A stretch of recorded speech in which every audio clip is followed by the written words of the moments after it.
చూస్ country delight, live better. ఇప్పుడే country delight app ని download చేసుకోండి.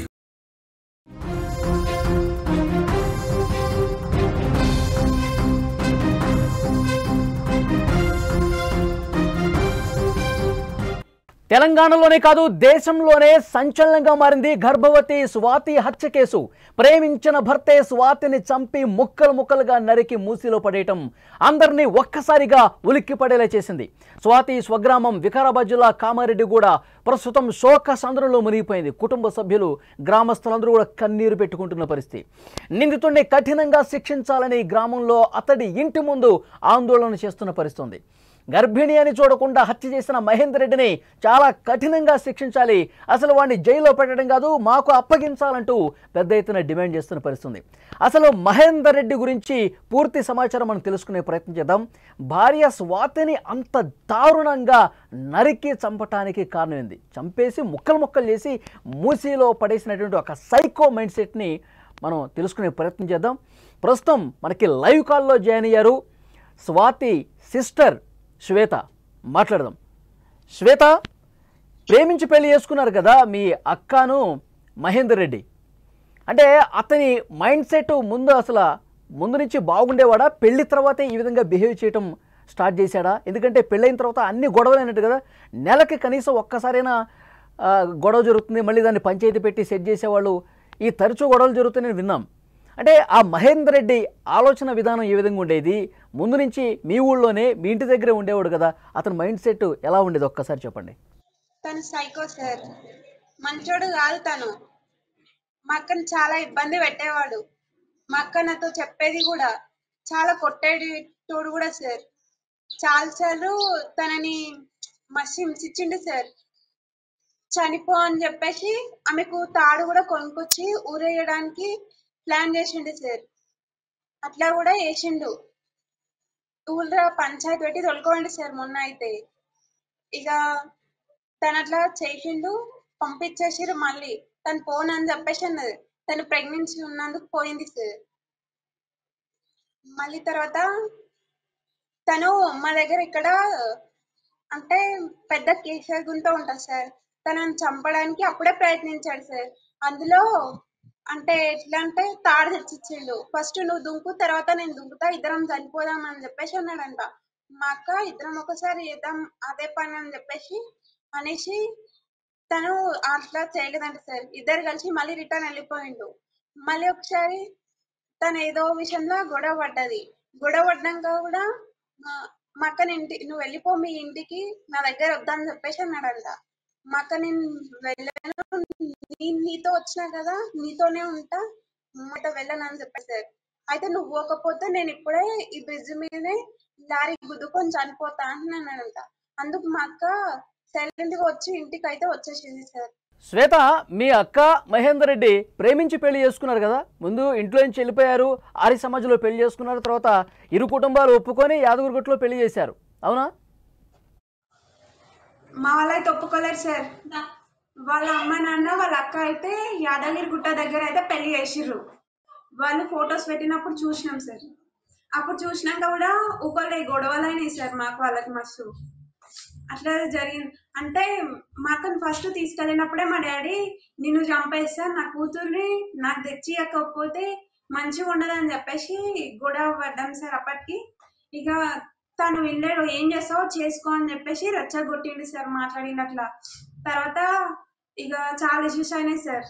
అయితే మహేందర్ రెడ్డి ప్రవర్తన ఏ విధంగా ఉండేది? అతను మీ ఇంటి దగ్గరలోనే ఉండేవాడు, మీ అక్కను ప్రేమించి పెళ్లి చేసుకున్నాడు, చిన్నప్పటి నుంచి అతన్ని చూస్తూనే ఉన్నారు కదా, కొన్ని సంవత్సరాలుగా అతన్ని గమనిస్తూనే ఉన్నారుగా. అతను ఇంత సైకో మెంటాలిటీ, అసలు అక్కని ఇంత దారుణంగా వాడు ముక్కలు ముక్కలుగా నరికి మూసి నదిలో పడేస్తాడని చెప్పి ఎవరు ఊహించుండరు. అతని మైండ్ సెట్ గురించి ఏం చెప్తారు అతని దగ్గరగా చూసిన వ్యక్తిగా? తన గురించి అయితే మా అక్కకి ఏం తెలియదు సార్. జస్ట్ తను ఒక 4 years బ్యాక్ మా అక్కకు ఇట్లా ప్రపోజ్ చేసిండు. మా అక్క యాక్సెప్ట్ అయితే చేయలేకుండే. మా అక్క తర్వాత హాస్టల్లో ఉండేది సార్. నేనైతే ఇంటి దగ్గర చదువుకోలేదాన్ని, మా అక్క హాస్టల్లోనే ఉండేది. తను ఎట్లా చేసిండో ఏం చేసిండో మాకు తెలీదు. అంటే సంక్రాంతి పండగకి హాస్టల్ నుండి వచ్చింది. అప్పుడు అంటే ఫోన్ మాట్లాడి మా అమ్మకి దొరికిపోయింది. నువ్వు ఇట్లా చేసావా అని చెప్పేసి అయితే ఇట్లా చెప్పింది. తనని తిట్టిండ్రు సార్, చాలా తిట్టిర్రు. మా పేరెంట్స్ అయితే తిట్టినుండే. ఇక తను వినలేదు. మా అక్క మా పేరెంట్స్ ని ఒప్పుకోమని చెప్పింది. వద్దు, మంచోడు కాదమ్మా, నీకు తెలుసు కదా. మా ఊళ్ళో కూడా చాలా మందిని యూజ్ చేసుకొని వదిలేసిండు సార్. తను అంతే, తన ఈ తమ్ముడు విషయం మీ కూడా అక్కకి అంతే సార్. తెలీదా? చాలా మందిని యూజ్ చేసుకొని వదిలేశాడు, మంచోడు కాదు అని మీ అక్కకి తెలీదా ఇది? మా అక్క నమ్మారు సార్ అట్లా. తను అంటే అంత ప్రేమ చూపించేటోడు అంటే నమ్మిచ్చిండు సార్ అట్లా. మా అక్కని చెప్పినా నమ్మొద్దు, నిన్ను నన్ను పెళ్లి చేసుకోవద్దని అట్లా చేస్తుండ్రు అని చెప్పేసి చెప్పిండు మా అక్కతోనైతే. మా అక్క నమ్మి మోసపోయింది సార్ అంతే. అంటే తను ఎలాంటి వాడు కూడా తెలియకుండా తనని ఇష్టపడ్డది సార్. అంటే ఎట్లా, చాలా ఆమె అయితే లవ్ చేసేది సార్. వాడైతే ఈ పని చేద్దామని చెప్పేసి అట్లా చేసిండు మా అక్కనైతే. మా అక్క ఏ తప్పు చేయలేదు సార్, కానీ ఎందుకు అట్లా చంపిండు కారణం తెలీదు. పిసికిండు, ఆల్రెడీ చంపేసి ముక్కలు ముక్కలు నరికి అంత ఏముండే సార్ మా అక్క పైన. ఒక్క ప్రాణం, 2 ప్రాణాలు తీసేసిండు కదా సార్. తనకి ఏం చేస్తారో మీకే తెలియదు సార్. కాకపోతే తననైతే ఖచ్చితంగా ఉరిశిక్ష తీయాలి సార్. అయితే పెళ్లి చేసుకోకముందు ప్రేమ బాగా నటించాడు మహేందర్ రెడ్డి. పెళ్ళైన తర్వాత అంటే పెళ్ళి అట్లా చేసుకున్నాడో లేదో 2 నెలలకే గొడవలు వచ్చినాయంట కదా, చాలాసార్లు పంచాయతీలు చేశారంట కదా. అంటే ఈ గొడవ పడ్డ సందర్భంలో హైదరాబాద్ నుంచే మీ ఇంటికి వచ్చే చాలా సందర్భాలు వచ్చింది. ఏం చెప్పేది? ఇంటికి వచ్చిన అక్క మహేందర్ రెడ్డి గురించి ఎక్కువ గొడవ పడుతుండేది కదా, ఏం చెప్పేది? ఒక చెల్లిగా మీతో అన్నీ పంచుకుంటుంది కదా మీ అక్క. ఎలాంటి గొడవలు జరిగేవి, ఏమనేవాడు? అంటే మా అక్క ఏం చేసిందంటే, ఒక పెళ్లి చేసుకున్నాక ఒక 4 నెలలు మంచిగా ఉన్నారంట సార్. తర్వాత తనకు ప్రెగ్నెన్సీ వచ్చింది సార్. ఇక తన ఆపరేషన్ చేయించుకో అని చెప్పేసి అన్నాడంట. అంటే వద్దు నేను చేసుకోను అని చెప్పేసి అన్నాడంట. వాళ్ళ అమ్మ నాన్న కూడా చేసుకో అని చెప్పేసి మాకు ఒక ఆపరేషన్ చేయించారు సార్. అప్పటికి తను చాలా ఏడ్చిందంట. అక్కడ ఉన్న హాస్పిటల్లో డాక్టర్స్ కూడా మాతో చెప్పారు సార్, తను ఎంత ఏడ్చినా ఇట్లా చేసేసిండని చెప్పేసి అన్నారు.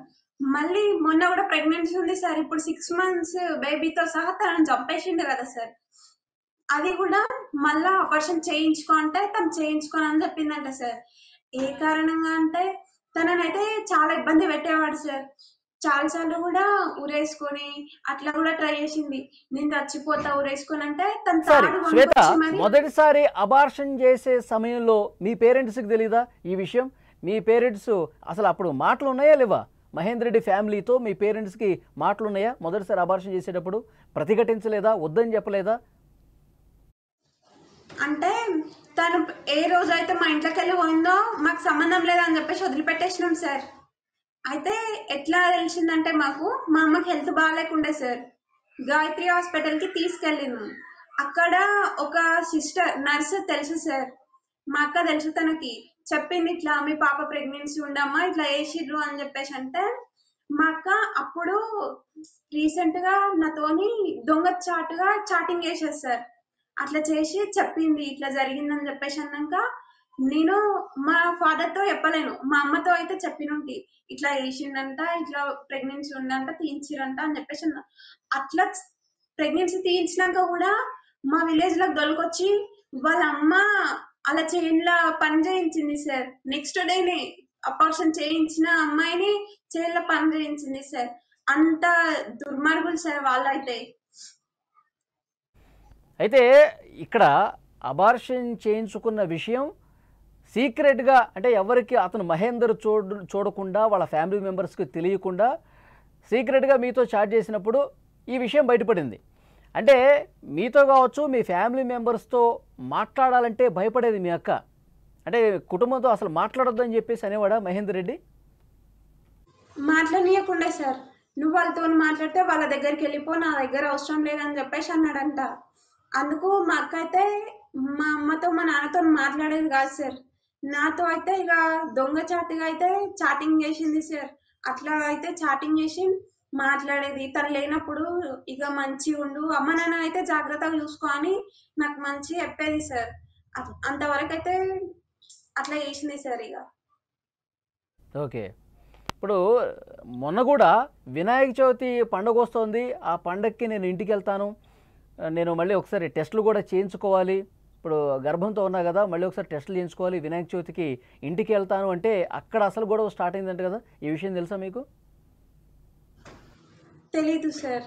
అంటే తనని చెప్పింది సార్ నాతో నక్క అయితే గవర్నమెంట్ హాస్పిటల్లో చూయిస్తుండు, ప్రైవేట్ హాస్పిటల్ అయితే చూపిస్తలేడు అంటే అట్లా ఆయన చూపిస్తుండు కదా మంచిగా ఉంటాయి కావాలని చెప్పేసి అన్నా సార్.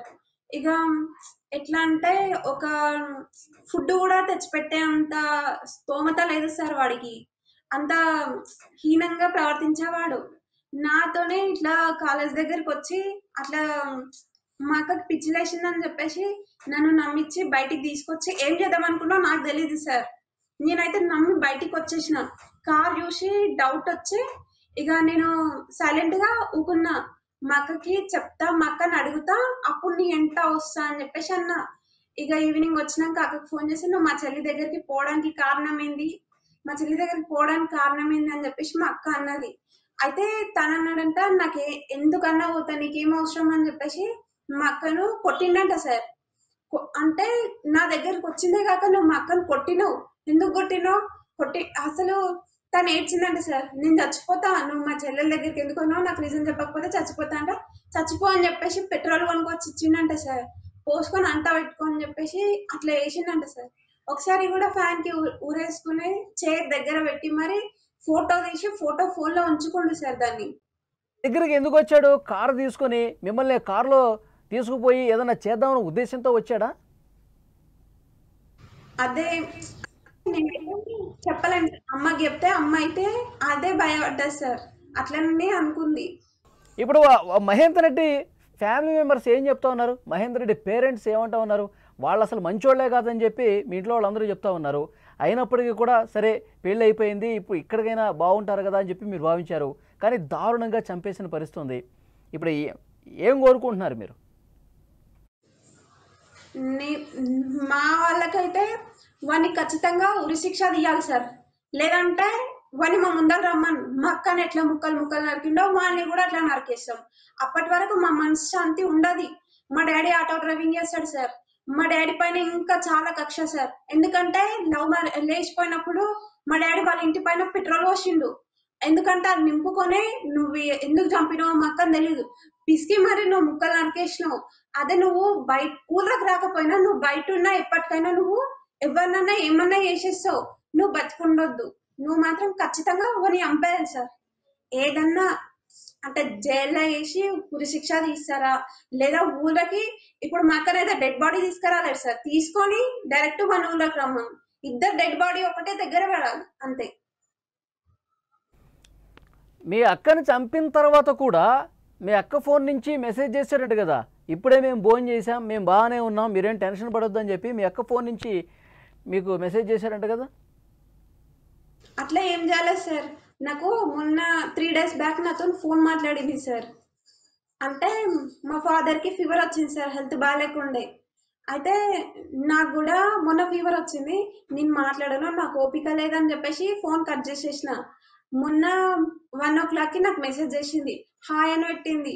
ఇక నేను రిప్లై అయ్యలే. మళ్ళీ 2 o'clock కి కూడా మెసేజ్ చేసింది, నేను రిప్లై అయ్యలేను సార్. ఈవినింగ్ వాడే మా అక్కని చంపేసి వాడు మెసేజ్ చేసి చూసిరా సార్. మా అక్కని 3 o'clock చంపేసిండంట. 6 గంటలకి ఏమని మెసేజ్ చేసిండు, రిప్లై ఇవ్వమా అని చెప్పి పెట్టిండు. మళ్ళీ శ్వేత రిప్లై అని చెప్పేసి పెట్టిండు. మా అక్క అట్లా చాటింగ్ చేస్తారు, నేను గుర్తుపట్టిన. ఇక చెప్పు అని చెప్పేసి పెట్టిన. తర్వాత తిన్నరా అని పెట్టిండు, అది మా అక్క చాటింగ్ కాదు సార్. వాడు ఎంత దుర్మార్గుడు అయితే వాడు అట్లా చేశాడు సార్. చంపి మరి నాకు మళ్ళీ రిటర్న్ మెసేజ్ చేసిండు. ఏం చెప్పేవాడో నాకు తెలీదు. కానీ నేను మా అక్క అని నేను అనుకోలేదు. నేను పడుకున్నా, ఇక అంతే మెసేజ్ చేసిండు. నేను ఇక ఏం రిప్లై ఇవ్వలేను సార్. పెళ్ళి అయిన తర్వాత జరుగుతున్న గొడవల నేపథ్యంలో మీ అమ్మా నాన్నతో మీ అక్క తరచుగా మాట్లాడేదా? వీడి బిహేవియర్ గురించి, వీడు ఎన్ని ఇబ్బందులు పెడతా ఉన్నాడు, చావమని చెప్పి పెట్రోల్ తీసుకొస్తా ఉన్నాడు, ఉరేసుకోమని చెప్పి తాడు తీసుకొస్తా ఉన్నాడు, ఇవన్నీ విషయాలు మీ పేరెంట్స్తో పంచుకునేదా? ఫోన్లు చేసి చెప్పేదా మీ అక్క? మా అక్క ఇప్పుడు కూడా తనకి ఎంత బాధ వచ్చినా అమ్మ నాన్నకి చెప్పేది కాదు సార్. నాతోనైతే చెప్పేది, ఇట్లా చేస్తుండు అట్లా చేస్తుండు. వేరే అమ్మాయిలతో కూడా చాటింగ్ చేసిండంట సార్. వేరే అమ్మాయిలతో చాటింగ్ చేస్తే ఇక తిట్టిందంట, నువ్వు ఎందుకు ఇట్లా చేస్తున్నావు నేను ఉండగా అంటే, ఫ్రెండ్ ఫ్రెండ్ అని చెప్పేసి చెప్పిందంట. తను అప్పటికి కూడా మళ్ళీ ఇక ఇష్యూ వేసుకుందంట, ఏమేమో వేసిందంట. అంతకు ముందు కూడా రీసెంట్ గా మొన్న చాకులు కొనుక్కొచ్చిందంట సార్, ఇంట్లో పెట్టిందంట.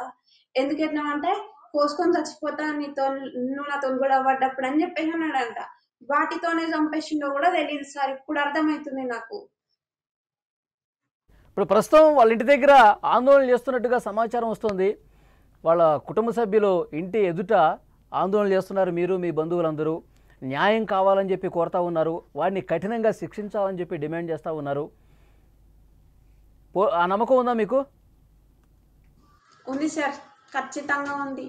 చెయ్యకపోతే వానికి ఎలాంటి శిక్ష వేయకపోతే గవర్నమెంట్ దగ్గర వచ్చి మా అమ్మ నాన్న నేను నా తమ్ముడితో సహా చచ్చిపోతాం సార్.